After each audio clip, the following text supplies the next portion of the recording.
Hi and welcome to easy spoken English Kanchi. இன்றைக்கி வீடியோவில் நம்ம வுட் யூஸ் பண்ணி லாங் சென்டென்சஸ் ஃப்ரேம் பண்ண போகிறோம்.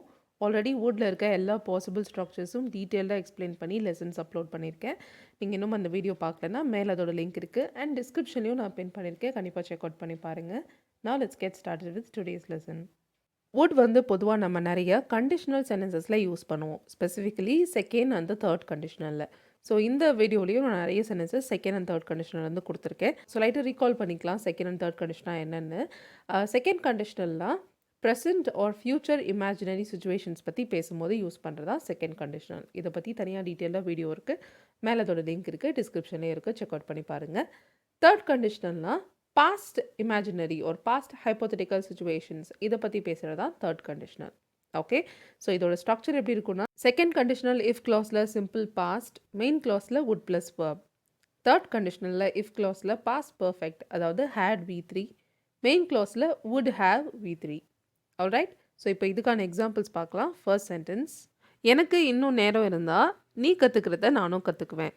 ஓகே, இது செகண்ட் கண்டிஷனல் யூஸ் பண்ணி ஃப்ரேம் பண்ண போகிறோம். பிகாஸ் இது ப்ரெசென்ட் ஹைப்போதெட்டிக்கல் ஒரு இமேஜினரி சுச்சுவேஷன் பற்றி பேசுகிறோம். எனக்கு இன்னும் நேரம் இருந்தா அப்படின்னு இமேஜின் பண்ணி சொல்கிறேன். ரைட்டா, எனக்கு இப்போ இன்னும் நேரம் இல்லை, எனக்கு இன்னும் நேரம் இருந்தா அப்படின்னு சொல்கிறேன். நேரம் இருந்தால் என்ன பண்ணுவேன், நீ கற்றுக்கிறத நானும் கற்றுக்குவேன்.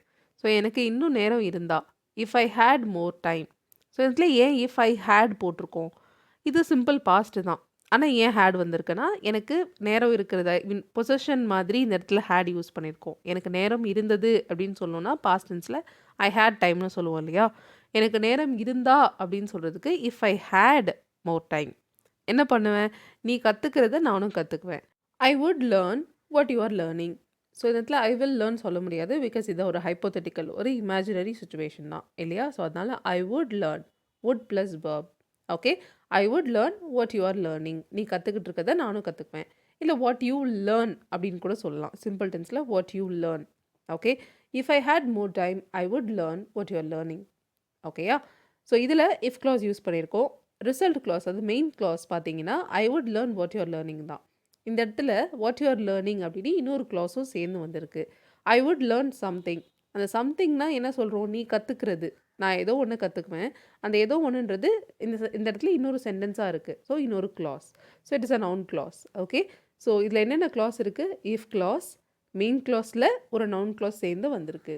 ஓகே, இப்போ இதே சென்டென்ஸில் நம்ம பாஸ்ட்டில் சொல்ல போகிறோம், பாஸ்ட்டில் இமேஜின் பண்ணி சொல்ல போகிறோம். அப்போ என்ன கண்டிஷனல் யூஸ் பண்ணோம்னா தேர்ட் கண்டிஷனல் யூஸ் பண்ணோம்.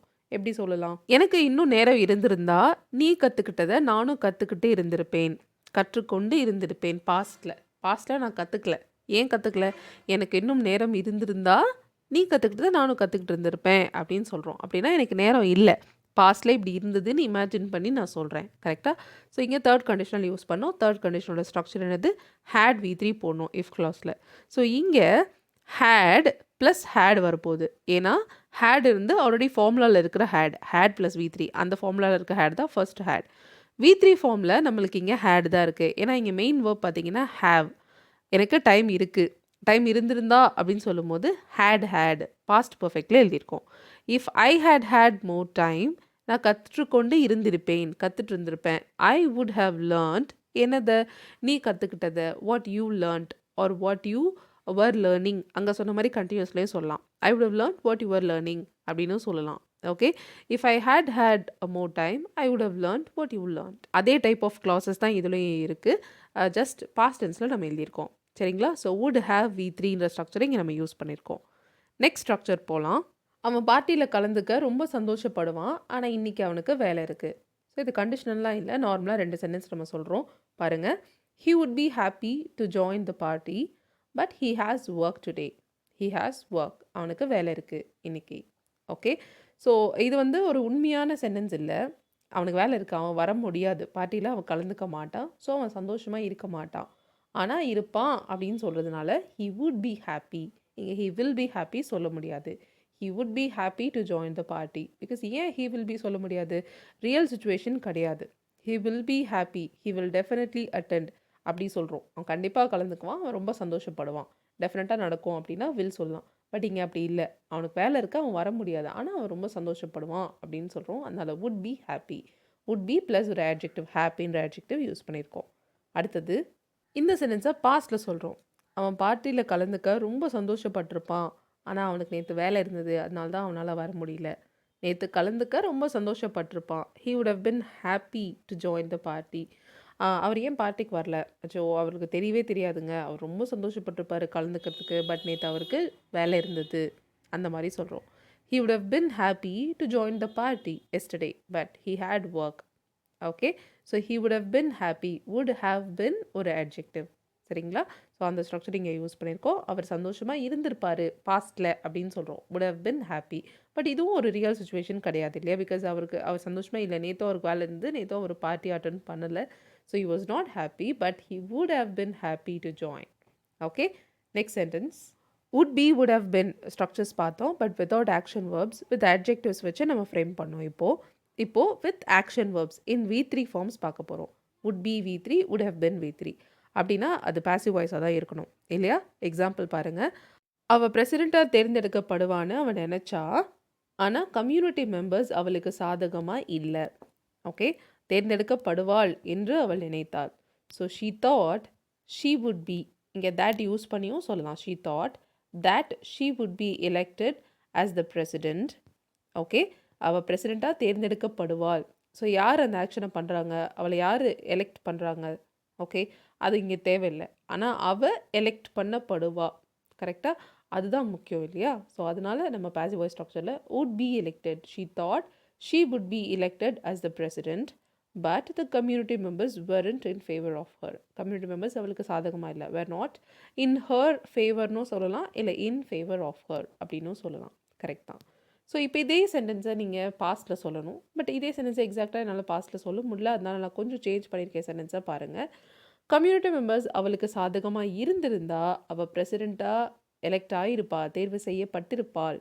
Okay, if the community members had been in favor of her she would have been elected as the president. past imaginary, அதனால தேர்ட் கண்டிஷனல் யூஸ் பண்ணியிருக்கோம். இஃப் கிளாஸில் had V3 had been. இங்கே had வந்து ஃபார்முலாவில் இருக்க had, been வந்து V3 ஃபார்மில், B அதான் மெயின் வேர்பிங்க. ஸோ V3 ஃபார்மில் been அப்படின்னு எழுதியிருக்கோம். If community members had been in favor of her she would have been elected. Okay, அவள் தேர்வு செய்யப்பட்டிருப்பாள். அவளுக்கு அந்த ஆக்ஷன் நடந்திருக்கும் பாஸ்டில். she would have been elected as the president. So passive வாய்ஸில் யார் அந்த ஆக்ஷனை பண்ணுறாங்கன்றது முக்கியம் இல்லை தெரியாது. அதுதான் பாசிவ் வாய்ஸ். அப்போ தான் நம்ம பாசிவ் வாய்ஸ் கண்டிப்பாக யூஸ் பண்ணோம் இல்லையா? பாசிவ் வாய்ஸ் லெசன் நான் டீட்டெயிலாக போட்டிருக்கேன், நிறைய வீடியோஸில் நான் சொல்லியிருக்கேன். ரொம்ப இம்பார்ட்டன்ட், கண்டிப்பாக செக் அவுட் பண்ணி பாருங்கள். மேலே அதோட லிங்க் இருக்குது. ஓகே, ஸோ நெக்ஸ்ட் சென்டென்ஸ் போகலாம். அவள் ஒரு பெரிய அப்பார்ட்மெண்ட்டில் வாழ்ந்து அவளோட ஓனர் அலோவ் பண்ணால் அவளும் ஒரு பெட் டாக் வச்சுருப்பா. ஓகே, அவகிட்ட இப்போ பெட் டாக் இல்லை. பட் அவளோட ப்ரெசன்ட் கண்டிஷன்ஸை இமேஜின் பண்ணி சொல்கிறோம். அவள் ஒரு பெரிய அப்பார்ட்மெண்ட்டில் வாழ்ந்து அவங்க ஓனர் அலோவ் பண்ணால் அவளும் வச்சுருப்பா. ரிசல்ட், அவளும் வச்சுருப்பான்றது ரிசல்ட். ஸோ ப்ரெசன்ட் கண்டிஷன்ஸை இமேஜின் பண்ணதுனால செகண்ட் கண்டிஷனில் சொல்ல போகிறோம். இஃப் ஷீ லிவ்ட், இஃப் பக்கத்தில் இஃப்பில் நம்ம சிம்பிள் பாஸ்ட் தான் யூஸ் பண்ணோம். If she lived in a larger apartment and her owner permitted it she would have a pet dog. So would haveன்ற ஸ்ட்ரக்சர் யூஸ் பண்ணி நம்ம பொசிஷன் எக்ஸ்பிரஸ் பண்ணியிருக்கோம். she would have a pet dog. Okay, அவள் அடுத்த வாரம் ஒரு bed talk வச்சுருப்பா. டெஃபினட்டாக ஃப்யூச்சரில் இந்த ஆக்ஷன் நடக்கும். அவள் ஃப்யூச்சர் பொசிஷன் பற்றி பேசுகிறோம், அவளோட ஃப்யூச்சர் பொசிஷன். அப்போது she will have a pet dog next weekன்னு சொல்லலாம். பட் இங்கே இமேஜினரி கண்டிஷன் தான். அவளுக்கு இந்த மாதிரி கண்டிஷன்ஸ்லாம் இருந்தால் அவளும் வச்சுருப்பான்னு இமேஜினரியாக தான் சொல்கிறோம். அதனால் she would have a pet dog. Okay, இதே நம்ம பாஸ்ட்டில் இமேஜினரியாக சொன்னால், சின்ன வயசில் அவகிட்ட பெட் டாகே இல்லை பாவம், அவள் மட்டும் ஒரு பெரிய அப்பார்ட்மெண்ட்டில் வாழ்ந்துருந்து அவங்க ஓனர் அலோவ் பண்ணியிருந்தாங்கன்னா அவகிட்டையும் ஒரு பெட் டாக் இருந்திருக்கும், இல்லை அவளும் ஒரு பெட் டாக் வச்சிருந்திருப்பா. ரைட்? எப்படி சொல்லலாம்? she would have had a pet dog. would have V3. So would have had. hadன்றது இங்கே V3 ஃபார்மில் எழுதியிருக்கோம். if she had lived in a larger apartment and her owner had permitted it. Okay, had V3 தான் நம்ம use பண்ணோம் இல்லையா? If கிளாஸில் main கிளாஸில் would have V3 use பண்ணோம். அதனால் she would have had எழுதியிருக்கோம். இஃப் கிளாஸில் had V3. ஸோ ரெண்டு ஆக்ஷன். அவள் வாழ்ந்திருந்து ஓனர் அலோவ் பண்ணியிருந்தா.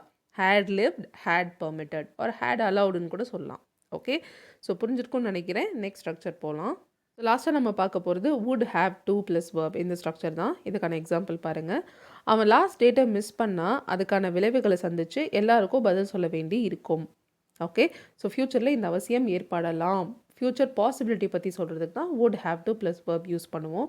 If he misses the deadline, he would have to face, would have to plus verb, so would have to face the consequences and would have to become answerable. So ஏற்கனவே would have to நம்ம எழுதிட்டதுனால இங்கே simply verb மட்டும் and become answerable to everyone.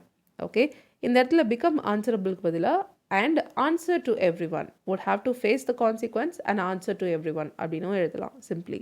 Okay, so அவன் இந்த மாதிரி இந்த விஷயத்த பண்ணானா ஃப்யூச்சரில் அவனுக்கு இந்த அவசியம் ஏற்படலாம் அப்படின்னு சொல்கிறோம். If he misses he would have to face this. Okay, எப்படி இதை பாஸ்டில் சொல்லலாம்? அவன் மிஸ் பண்ணியிருந்தானா அவன் கான்சிக்வன்சஸை ஃபேஸ் பண்ண வேண்டி இருந்திருக்கும், பாஸ்டில் இந்த ஆக்ஷன் நடக்க வேண்டி இருந்திருக்கும். எப்படி சொல்லலாம்? If he had missed the deadline, பாஸ்டில் அவன் இதை பண்ணியிருந்தானா, if he had miss the deadline, அவன் விளைவுகளை சந்திக்க வேண்டி இருந்து எல்லாருக்கும் பதில் சொல்ல வேண்டி இருந்திருக்கும், பாஸ்டில் இருந்திருக்கும். Right, he would have had to face, would have had to plus verb, he would have had to face the consequences and become answerable to everyone. But இந்த சென்டென்ஸ் சொல்கிறது என்ன? அவன் டெட்லைனை மிஸ் பண்ணியிருந்தானா இப்படி நடக்க வேண்டி இருந்திருக்கும், நல்ல வேலை பண்ணியிருந்தா இந்த மாதிரிலாம் ஆயிருக்கும் அப்படின்னு சொல்லுவோம் இல்லையா, அந்த மாதிரி ஒரு டோனில் தான் இந்த சென்டென்ஸ் சொல்கிறோம். He would have had to face the consequences and become answerable to everyone. Alright, so புரிஞ்சிருக்கும்னு நினைக்கிறேன். இன்றைக்கான சென்டென்சஸ் அவ்வளோதான். இப்போ உங்களுக்கான ப்ராக்டிஸ் கொஸ்டின்ஸ் வருது. ஃபர்ஸ்ட் அதை ரீட் பண்ணலாம். நான் ஜெயிச்சிட்டேன்னு அவளுக்கு தெரிஞ்சா அவள் சந்தோஷப்படுவா. அவளுக்கு தெரிஞ்சா, அவளுக்கு இன்னும் தெரியல. ஸோ இமேஜின் பண்ணி தான் சொல்கிறீங்க, ப்ரெசென்ட் இமேஜினரி. ஸோ செகண்ட் கண்டிஷனில் எழுதுங்க, செகண்ட் கண்டிஷனில் யூஸ் பண்ணி எழுதுங்க. அடுத்தது, நான் ஜெயிச்சிட்டேன்னு அவளுக்கு தெரிஞ்சிருந்தா, பாஸ்ட்டில் அவளுக்கு தெரியல, அவளுக்கு பாஸ்ட்டில் தெரிஞ்சிருந்தா அவள் சந்தோஷப்பட்டிருப்பா. சரிங்களா? இதை தேர்ட் கண்டிஷனில் எழுதணும். அடுத்தது, உன்கிட்ட பணம் இருக்குன்னு நீ சொல்லியிருந்தா நாம் அதை வாங்கியிருக்கலாம். இதுவும் தேர்ட் கண்டிஷனல் தான். நீ என்கிட்ட சொல்லலை, நாம் அதை வாங்கலை.